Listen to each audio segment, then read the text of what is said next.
Buenos días compañeros, excelentísima doctora, somos el grupo número 14, nuestro tema es movimiento, metabolismo y diferenciación celular. Comenzaremos con el movimiento celular, el tema es un poco tedioso, así que espero que no les aburra, así que comencemos. El movimiento celular se logra por medio de cilios y flagelos. Primero daré la diferencia que es un cilio y que es un flagelo. Los cilios son pestañas o párpados, son estructuras como pelos que pueden moverse en sincronía, causando el desplazamiento. Los cilios se sitúan en células estacionarias, como por ejemplo podemos tener el epitelio del aparato respiratorio, el aparato reproductor y las microbiosidades del intestino que favorecen a la captación de nutrientes. También tenemos cilios en los alvéolos, lo que hace producir un movimiento de moco para ser expulsado. Su función es mover el medio acuoso donde se encuentran. También desplazan los óvulos del ovario al útero a través de los fluidos. El flagelo es un apéndice movible en forma de látigo presente en organismos unicelulares y pluricelulares. Son más largos que los cilios, como por ejemplo tenemos el flagelo que tiene el espermatozoide. Este flagelo le permite que la célula se desplace. Ambos flagelos y cilios tienen una disposición de 9 pares fusionados, 9 más 2, que significa 9 pares fusionados de microtúbulos en la parte de afuera de un cilindro y de 2 microtúbulos no fusionados en el centro, con brazos de dineína adosados a los microtúbulos que sirven como motores de la célula. Por mi parte esto sería todo. Mi compañero a continuación les explicará este tema, pero con un poquito de ilustraciones, así que bueno, gracias. Continuando con la explicación, tenemos los cilios que están conformados por microtúbulos. Estos están unidos entre sí por proteínas que limitan el movimiento de desplazamiento, lo cual posibilita que el cilio o flagelo se curven para que el movimiento sea coordinado, provocando el movimiento. Ejemplo de esto sería el movimiento del oviducto de las hembras de los mamíferos, donde desplazan los óvulos del ovario hacia el útero a través de fluidos. Acá podemos ver cómo está esquematizado desde el ovario hacia el útero, cómo va transportando al óvulo por medio de las contracciones musculares que se generan acá de las células. Las diferencias entre cilios y flagelos sería que los cilios son mucho más abundantes, pero son mucho más cortos.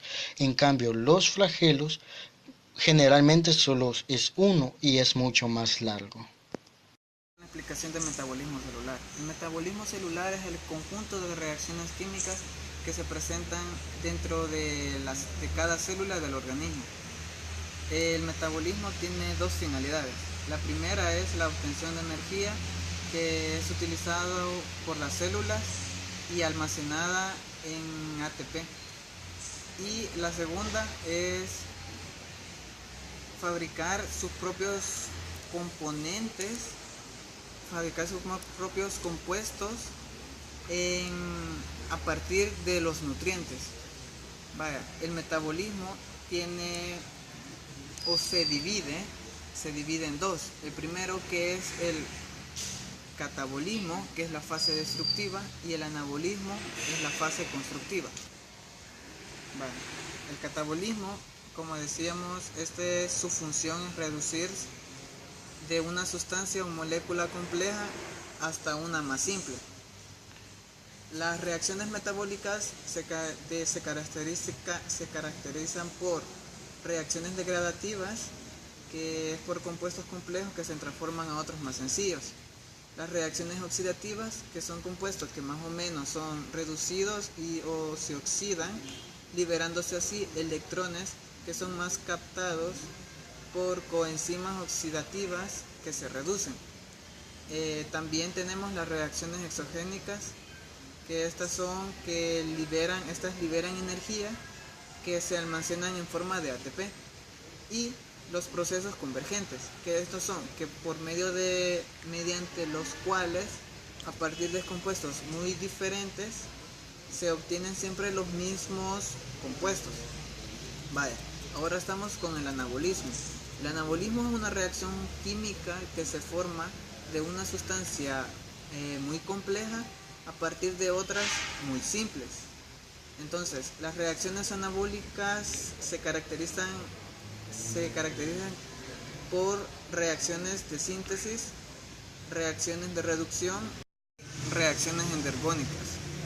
Vaya, también están las rutas metabólicas, que esto es una ruta o una vía metabólica que es una secuencia ordenada de reacciones en las que el producto final de una reacción es el sustrato inicial de la siguiente. Es como la glucólisis o la glicólisis. Eso es todo, y nuestro compañero va a seguir hablando sobre la diferenciación celular. Seguramente ya han escuchado sobre las células madre y quizás sepan que cada célula de nuestro cuerpo, ya sea una célula muscular, una célula nerviosa, una célula epitelial o una célula de glóbulo rojo, vienen de un mismo grupo de células madre durante la etapa de desarrollo, por lo que todas estas células diferenciadas, como esta célula muscular que tiene proteínas contráctiles, o como esta célula nerviosa que puede enviar señales, como esta célula epitelial que es a prueba de agua, o como este glóbulo rojo que lleva oxígeno, todas estas células vinieron de células madre, las cuales no tienen diferenciación alguna. ¿Cómo es posible que ocurra esto?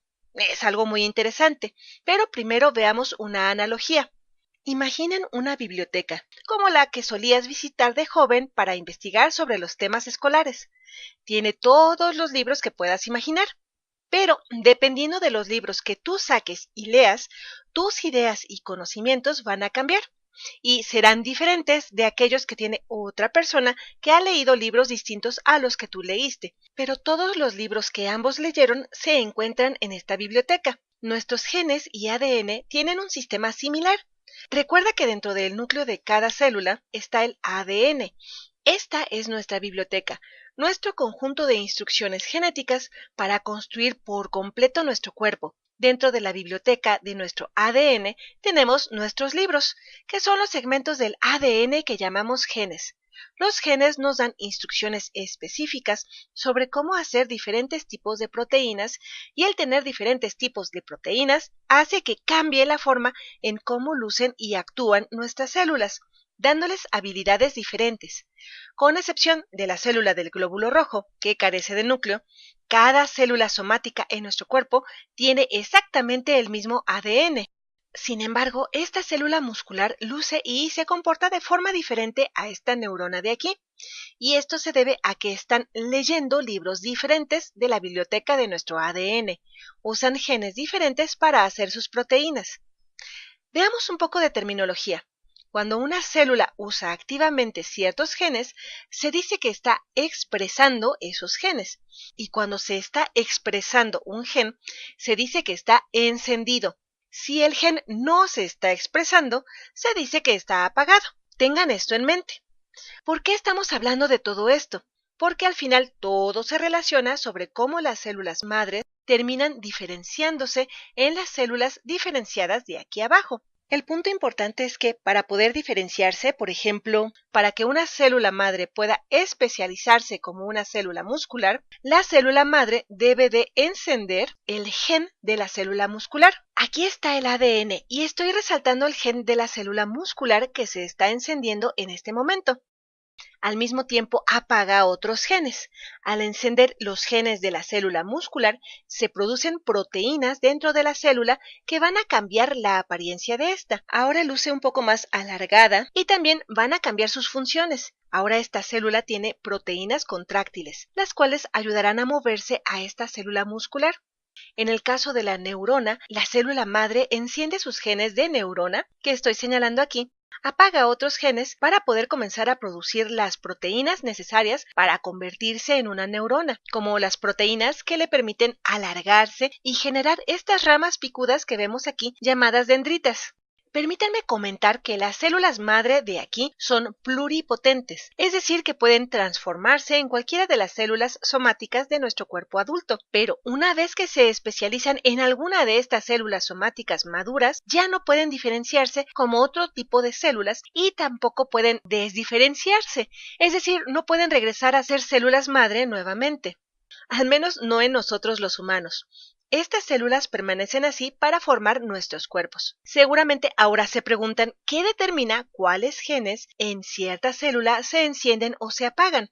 En otras palabras, ¿cómo es que la célula sabe en qué momento debe especializarse como un tipo diferente de célula? Resulta que las células deciden en qué se deben especializar con base en ciertas indicaciones que reciben. Estas indicaciones o señales pueden venir de su ambiente interno o de su ambiente externo. Permítanme mostrarles dos formas en las que ocurre esto. Durante el desarrollo de diversos organismos, incluyendo a los humanos, comenzamos como una sola célula llamada cigoto, y el cigoto tiene varias proteínas llamadas factores de transcripción que flotan en el citoplasma, y también están los precursores de estos factores de transcripción, pequeños pedazos de ARNM. Aquí hay dos cosas importantes. Primero, los factores de transcripción van a activar a los genes y los van a encender, pues eso es lo que hacen los factores de transcripción. Y segundo, noten que todos estos factores de transcripción están agrupados en un área. Esto es importante porque cuando el cigoto comienza a dividirse, ¿en dónde quedarán estos factores de transcripción? Como pueden ver aquí, van a quedar en aquellas células que se dividieron dentro de esta región en donde se ubicaban. Las células de aquí arriba casi no tienen estos factores, pero las células de aquí abajo tienen muchos factores de transcripción. Ahora pueden imaginarse que diversos genes se van a activar en estas células diferentes y determinarán en qué se especializarán estas células, ya que ahora podrán producir proteínas diferentes. A este mecanismo de aquí se le llama apropiadamente segregación asimétrica de determinantes celulares. Vaya nombre tan largo, pero vamos a verlo por partes. Lo de asimétrico se refiere a que estos factores de transcripción no quedan distribuidos simétricamente entre las células divididas de aquí. La parte de determinantes celulares se refiere a los factores de transcripción y sus precursores. Esta es una de las formas en las que las células pueden diferenciarse para formar cosas diferentes, teniendo alrededor diferentes factores de transcripción. La segunda forma de especialización que mencionamos se conoce como señalización de inducción o simplemente inducción. La inducción es como una gran influencia, como la presión social de las personas que nos rodean, en donde una célula o grupo de células pueden inducir a otro grupo de células a que se diferencien usando solamente señales. Las señales pueden transmitirse de distintas formas, por difusión, que es cuando son liberadas por un grupo y se difunden hacia otro grupo y llegan a los receptores de este último, causando que se diferencien las células de este. O también puede darse la inducción por contacto directo entre células. Podemos ver estas proteínas en las superficies de estas células en contacto directo. Una tercera forma es tener señales que pasan a través de uniones en hendidura, que son pequeñas conexiones entre células. Esto puede inducir a una célula a diferenciarse. En la biología celular tenemos estas proteínas conexinas que forman una unión y colectivamente las llamamos conexonas. La inducción es una forma clave para el desarrollo de las diferentes partes de nuestro cuerpo. Nuestras extremidades se forman parcialmente debido a la inducción, también nuestros ojos y nuestros oídos, así como muchas otras partes de nuestro cuerpo. Se forman en la etapa embrionaria debido a la inducción. Es por eso que la inducción es tan importante en la diferenciación celular. Teniendo esto en mente, les recuerdo que la meta con estos determinantes citoplásmicos, estos factores de transcripción que mencionamos al principio y las señales que mencionamos en la inducción, es cambiar la expresión del gen, encender o apagar ciertos genes, lo que finalmente ocasiona que la célula se diferencie en otras células más especializadas.